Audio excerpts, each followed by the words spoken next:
Talikote to Sydney ಚಿನ್ನದ ಪದಕ ಗೆದ್ದ ವಿಕಲಚೇತನ ಸಾಧಕನಿಗೆ ಸಿಕ್ಕಿಲ್ಲ ಸರ್ಕಾರದ ಸಹಾಯ ಹಸ್ತ.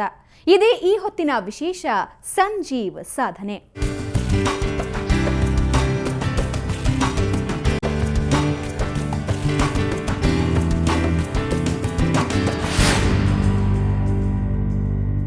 ಸಾಧಿಸುವ ಛಲ ಹೊಂದಿದ್ರೆ ಸಾಕು, ಜೀವನದಲ್ಲಿ ಏನು ಬೇಕಾದರೂ ಸಾಧನೆಯನ್ನ ಮಾಡಿ ತೋರಿಸಬಹುದು.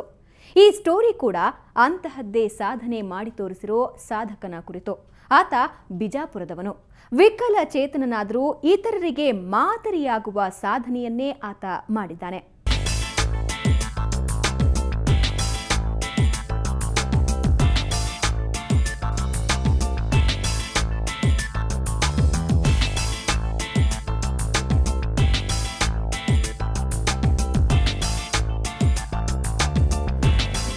ಇವರು ಬಿಜಾಪುರ ಜಿಲ್ಲೆಯ ಮುದ್ದೇಬಿಹಾಳ ತಾಲೂಕಿನ ತಾಳಿಕೋಟೆಯ ಸಂಜೀವ್ ಹಜೇರಿ.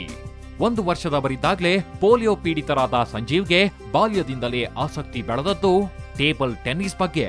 ಸಂಜೀವ್ ಹಜೇರಿ ತನ್ನ ವಿಕಲಚೇತನತೆಯನ್ನ ದುರ್ಬಲತೆ ಎಂದುಕೊಳ್ಳದೆ ತನ್ನಾಸೆಯ ಈಡೇರಿಸಿಕೊಳ್ಳುವಲ್ಲಿ ತೊಡಗಿದ್ರು.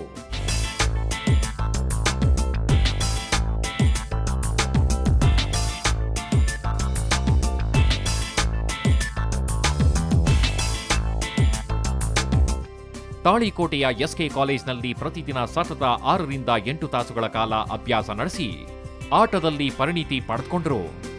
ಓದಿನಲ್ಲೂ ಹಿಂದೆ ಬೀಳಲಿಲ್ಲ. ಪರಿಣಾಮ ಇಂದು ಸಂಜೀವ್ ಹಜೇರಿ ಅಂತಾರಾಷ್ಟ್ರೀಯ ಮಟ್ಟದ ವಿಕಲಚೇತನ ಟೇಬಲ್ ಟೆನ್ನಿಸ್ ಕ್ರೀಡಾಪಟುವಾಗಿ ಹೊರಹೊಮ್ಮಿದ್ದಾರೆ.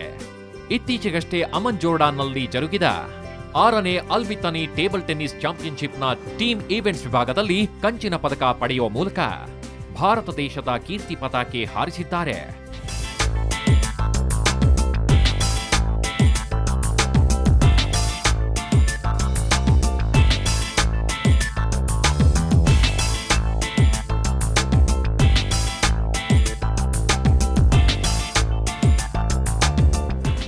ಇದಕ್ಕೂ ಮುನ್ನ 2010ರಲ್ಲಿ ಚೀನಾ ಬೀಜಿಂಗ್ನಲ್ಲಿ ನಡೆದ ITTF para table tennis open ಚಾಂಪಿಯನ್ಶಿಪ್ನಲ್ಲಿ ಭಾಗವಹಿಸುವ ಭಾರತ ತಂಡದ ಆಟಗಾರರ ನಾಯಕನಾಗಿ ಪ್ರತಿನಿಧಿಸಿದ್ದಲ್ಲದೆ ಈ ಕ್ರೀಡಾಕೂಟದ ಟೀಮ್ ಈವೆಂಟ್ಸ್ನಲ್ಲಿ ಬೆಳ್ಳಿ ಪದಕ ಪಡೆದಿದ್ರು.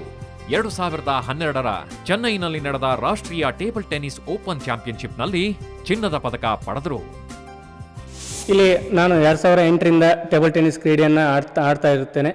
ಹಾಗೂ ಮೊಟ್ಟ ಮೊದಲಿಗೆ ನನಗೇನಪ್ಪ ಅಂತಂದ್ರೆ, ನಾನು ಟೇಬಲ್ ಟೆನ್ನಿಸ್ ಕ್ರೀಡೆಯಲ್ಲಿ ಯಾವ ರೀತಿ ನನಗೆ ಆಸಕ್ತಿ ಬೀಳ್ತಪ್ಪ ಅಂತ ನಾನು ಬಾಲ್ ಬಾಯ್ ಆಗಿ ಕೆಲಸ ಮಾಡ್ತಾ ಇದ್ದೆ. ಅಂದರೆ ನಮ್ಮ ಸೀನಿಯರ್ಸ್ ಆಡ್ತಾ ಇರೋದನ್ನು ನಾವು ಎಸ್ ಕೆ ಜೂನಿಯರ್ ಕಾಲೇಜಲ್ಲಿ ಅಥವಾ ಡಿಗ್ರಿ ಕಾಲೇಜಲ್ಲಿ ನಾನು ನೋಡ್ತಾ ಇರ್ತಿದ್ದೆ. ಅಲ್ಲಿ ಬಾಲನ್ನು ಕೊಡೋ ಕೆಲಸ ಮಾಡ್ತಿದ್ದೆ. ಹಾಗೂ ಟೇಬಲ್ ಟೆನ್ನಿಸ್ ಕ್ರೀಡೆ ಏನಪ್ಪ ಅಂತಾರೆ, 1998ರಲ್ಲಿ ಮೈಸೂರಿನಲ್ಲಿ ನಡೆದಿರ್ತಕ್ಕಂಥ ರಾಜ್ಯ ಮಟ್ಟದ ಕ್ರೀಡಾಕೂಟದಲ್ಲಿ ದ್ವಿತೀಯ ಸ್ಥಾನ ಪಡೆದು ನನ್ನ ಮುಂದಿನ ಇಡೀ ನನ್ನ ಜೀವನವನ್ನೇ ಟೇಬಲ್ ಟೆನ್ನಿಸ್ಗೆ ಮುಡುಪಾಗಿಡಬೇಕು ಅಂತೇಳಿ ಒಂದು ಪಣ ತೊಟ್ಟು 2009ರಲ್ಲಿ ಬೆಂಗಳೂರಿನ ಕಂಠೀರವ ಕ್ರೀಡಾಂಗಣದಲ್ಲಿ ನಡೆದ ಅಂತಾರಾಷ್ಟ್ರೀಯ ವಿಕಲಚೇತನರ 3ನೇ ವಿಶ್ವ ಕ್ರೀಡಾಕೂಟವಾದ ಐವಾಸ್ ಗೇಮ್ಸ್ 2009ರಲ್ಲಿ ಟೇಬಲ್ ಟೆನ್ನಿಸ್ನಲ್ಲಿ ಚಿನ್ನದ ಪದಕ ಪಡೆದು ಭಾರತದ ಕೀರ್ತಿಯನ್ನ ಹೆಚ್ಚಿಸಿದ್ರು. ಇದು ವಿಶ್ವ ಕ್ರೀಡಾಕೂಟದಲ್ಲಿ ಇಲ್ಲಿವರೆಗೆ ಟೇಬಲ್ ಟೆನ್ನಿಸ್ ವಿಭಾಗದಲ್ಲಿ ಪಡೆದ ಪ್ರಥಮ ಚಿನ್ನದ ಪದಕ ಎನ್ನುವುದು ಸಂಜೀವ್ ಹಜೇರಿಯ ಸಾಧನೆ. ವಿಕಲಚೇತನನಾದರೂ ಕೂಡ ನಾನು ಈ ಟೇಬಲ್ ಟೆನ್ನಿಸ್ ಕ್ರೀಡೆ ಆಡಬಹುದು ಅಂತೇಳಿ ಸಂಗಮೇಶ್ ಬಳಗಾನೂರ್ ಅವರಿಂದ ಪ್ರೇರೇಪಿತನಾಗಿ ಮುಂದೆ ನಾನು ಟೇಬಲ್ ಟೆನ್ನಿಸ್ ಕ್ರೀಡೆಯಲ್ಲಿ ಆಡ್ತಾ ಮುಂದೆ ಏನಪ್ಪ ಅಂತಂದ್ರೆ, ಒಂದಿನ 2009 ವಿಶ್ವ ಐವಾಸ್ ಕ್ರೀಡಾಕೂಟ ಅಂತಂದ್ರೆ ಜಗತ್ತಿನ ಎಲ್ಲ ರಾಷ್ಟ್ರಗಳು ಪಾಲ್ಗೊಂಡಿರ್ತಕ್ಕಂಥ ವಿಶ್ವ ಐವಾಸ್ ಕ್ರೀಡಾಕೂಟದಲ್ಲಿ ನಾನು ಭಾರತಕ್ಕೆ ಮೊಟ್ಟ ಮೊದಲನೇ ಬಾರಿಗೆ ಟೇಬಲ್ ಟೆನ್ನಿಸ್ ಕ್ರೀಡೆಯಲ್ಲಿ ಚಿನ್ನದ ಪದಕವನ್ನು ತಂದು ಕೊಟ್ಟಿರ್ತಕ್ಕಂಥ ಒಂದು ಕೀರ್ತಿ ಬಿಜಾಪುರ ಜಿಲ್ಲೆಗೆ ಸಲ್ಲುತ್ತದೆ. ಹಾಗೂ ಮುಂದೆ 2010 ಚೈನಾ ಪ್ಯಾರಾ ಟೇಬಲ್ ಟೆನ್ನಿಸ್ನಲ್ಲಿ ಅಂದರೆ ಬೀಜಿಂಗ್ನಲ್ಲಿ ಟೀಮ್ ಇವೆಂಟ್ಸ್ನಲ್ಲಿ ದ್ವಿತೀಯ ಸ್ಥಾನ ಪಡೆದಿದ್ದೇನೆ. ಇದೇ ಕಂಠೀರವ ಕ್ರೀಡಾಂಗಣದಲ್ಲಿ ನಡೆದ 5ನೇ ರಾಷ್ಟ್ರೀಯ ಪ್ಯಾರಾ ಕ್ರೀಡಾಕೂಟ ಟೇಬಲ್ ಟೆನ್ನಿಸ್ನಲ್ಲಿ ಪ್ರಥಮ ಸ್ಥಾನ.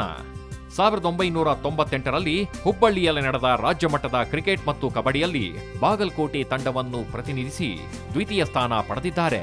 1999ರಲ್ಲಿ ವಿಕಲಚೇತನರಿಗಾಗಿ ಆಸ್ಟ್ರೇಲಿಯಾದ ಸಿಡ್ನಿಯಲ್ಲಿ ನಡೆದ ಅಂತಾರಾಷ್ಟ್ರೀಯ ಸದರ್ನ್ ಕ್ರಾಸ್ ಮಲ್ಟಿ ಡಿಸಬಿಲಿಟಿ ಚಾಂಪಿಯನ್ಶಿಪ್ನಲ್ಲಿ ಭಾಗವಹಿಸಿದ ಕೀರ್ತಿ ಸಂಜೀವ್ ಹಜೇರಿಯದ್ದು.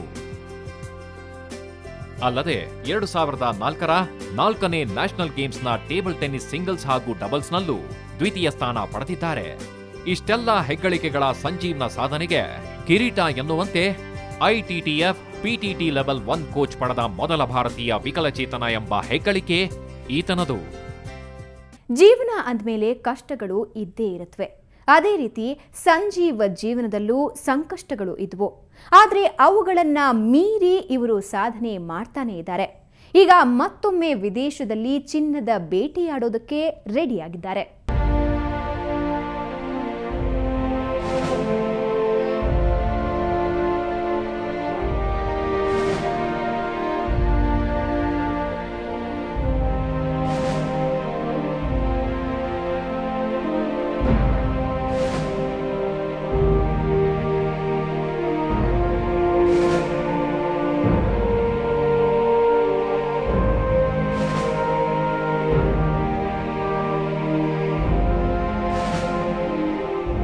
ಮುಂದಿನ ತಿಂಗಳು ಥೈಲ್ಯಾಂಡ್ನಲ್ಲಿ ನಡೆಯಲಿರುವ ಅಂತಾರಾಷ್ಟ್ರೀಯ ಮಟ್ಟದ ಟೇಬಲ್ ಟೆನ್ನಿಸ್ ಓಪನ್ ಚಾಂಪಿಯನ್ಶಿಪ್ನಲ್ಲಿ ಪಾಲ್ಗೊಳ್ಳಲು ಸಂಜೀವ್ ಹಜೇರಿ ಅಣಿಯಾಗುತ್ತಿದ್ದಾರೆ.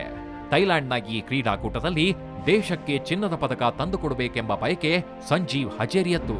ಅದಕ್ಕಾಗಿ ಹಗಲಿರುಳು ಶ್ರಮಿಸುತ್ತಿದ್ದಾರೆ.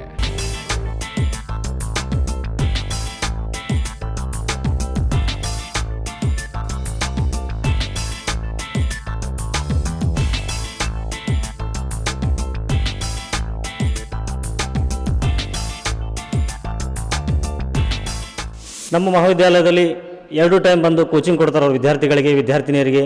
ಪ್ರತಿ ವರ್ಷ ಟೇಬಲ್ ಟೆನ್ನಿಸ್ ಕೋಚಿಂಗ್ ಕ್ಯಾಂಪ್ ಹಾಕ್ಕೋತಾರೆ. ಮತ್ತು ಕಳೆದ ವರ್ಷ ನಮ್ಮ ಮಹಾವಿದ್ಯಾಲಯದಿಂದ ಈ ವಿಶ್ವವಿದ್ಯಾಲಯಕ್ಕೆ ವಿದ್ಯಾರ್ಥಿಯರು ಆಯ್ಕೆಯಾಗಿದ್ದಾರೆ. ಅದಕ್ಕೆ ಕಾರಣ ಸಂಜೀವ್ ಹಜೇರಿ ಅವರು. ಶಿಕ್ಷಕರಾದರೂ ಕೂಡ 2 ಹೊತ್ತು ಬಿಡುವು ಮಾಡಿಕೊಂಡು ತಮ್ಮ ವಿಕಲಚೇತನವನ್ನೇ ಒಂದು ವಿದ್ಯಾರ್ಥಿಗಳಿಗೆ ಮಾದರಿಯಾಗಿ ಎಲ್ಲರಿಗೆ ಉತ್ತಮ ತರಬೇತಿ ಕೊಡ್ತಾರೆ. ಅದೊಂದು ಟೇಬಲ್ ಟೆನ್ನಿಸ್ನಲ್ಲಿ ಒಂದು ಮಾದರಿಯ ಕ್ರೀಡಾಪಟು ಅಂತ ಅವ್ರನ್ನ ಹೇಳ್ಕೊತೀವಿ. ಇಷ್ಟೆಲ್ಲ ಸಾಧನೆ ಮಾಡಿದ್ರೂ ರಾಜ್ಯ ಹಾಗೂ ಕೇಂದ್ರ ಸರ್ಕಾರದಿಂದ ಈ ಅಂತಾರಾಷ್ಟ್ರೀಯ ಕ್ರೀಡಾಪಟುವಿಗೆ ಸಹಾಯವಾಗ್ಲಿ ಪ್ರೋತ್ಸಾಹವಾಗ್ಲಿ ಇನ್ನೂ ದೊರಕಿಲ್ಲ. ಈಗಲೂ ಸಂಜೀವ್ ಹಜೇರಿ ತಮ್ಮ ಸ್ವಂತ ಖರ್ಚಿನಲ್ಲಿಯೇ ಸಾಲ ಸೋಲ ಮಾಡಿ ವಿದೇಶದಲ್ಲಿ ನಡೆಯುತ್ತಿರುವ ಕ್ರೀಡಾಕೂಟದಲ್ಲಿ ಭಾಗವಹಿಸಿ ದೇಶವನ್ನು ಪ್ರತಿನಿಧಿಸುತ್ತಿದ್ದಾರೆ. ಅಲ್ಲದೆ ಸರ್ಕಾರ ತನ್ನ ಹುಟ್ಟೂರಾದ ತಾಳಿಕೋಟೆಯಲ್ಲಿ ಒಳಾಂಗಣ ಕ್ರೀಡಾಂಗಣದ ನಿರ್ಮಾಣಕ್ಕೆ ಮುಂದಾಗಬೇಕು ಎನ್ನುವುದು ಸಂಜೀವ್ ಹಜೇರಿಯ ಹೆಬ್ಬಯಕೆ ಹಾಗೂ ಆಗ್ರಹ. ಇದುವರೆಗೂ ಸಾಧ್ಯವಿದ್ದಷ್ಟು ತಮ್ಮ ಸ್ವಂತ ಖರ್ಚಿನಲ್ಲಿ ಮತ್ತು ಗೆಳೆಯರು ಹಿತೈಷಿಗಳ ಸಹಾಯದೊಂದಿಗೆ ದೇಶಿ ಹಾಗೂ ವಿದೇಶಿ ಕ್ರೀಡಾಕೂಟದಲ್ಲಿ ಭಾಗವಹಿಸಿದ್ದ ಸಂಜೀವ್ ಮುಂಬರುವ ಕ್ರೀಡಾಕೂಟಗಳ ಆರ್ಥಿಕ ವೆಚ್ಚವನ್ನ ಭರಿಸಲು ಸಾಧ್ಯವಾಗದೆ ಹತಾಶರಾಗಿದ್ದಾರೆ.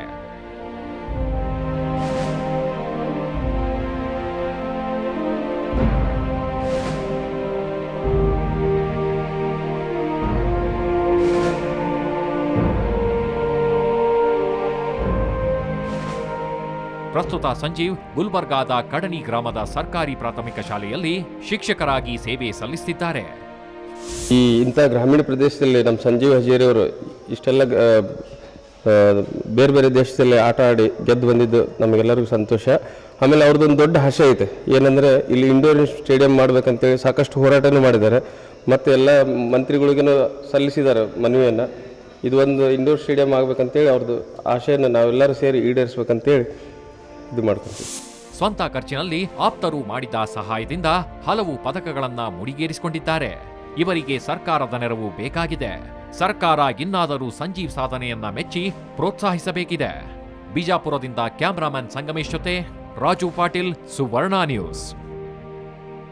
ಮನಸ್ಸಿದ್ದಲ್ಲಿ ಮಾರ್ಗ ಅನ್ನೋದಕ್ಕೆ ಇವರೇ ಸೂಕ್ತ ಉದಾಹರಣೆ. ಇವರು ಇನ್ನಷ್ಟು ಪದಕಗಳನ್ನ ಗೆದ್ದು ದೇಶದ ಕೀರ್ತಿಯನ್ನ ಹೆಚ್ಚಿಸಲಿ ಅನ್ನೋದೇ ಎಲ್ಲರ ಆಶಯ. ಇದು ಈ ಹೊತ್ತಿನ ವಿಶೇಷ. ನೇರ, ದಿಟ್ಟ, ನಿರಂತರ ಸುದ್ದಿಗಾಗಿ ನೋಡ್ತಾ ಇರಿ ಸುವರ್ಣ ನ್ಯೂಸ್.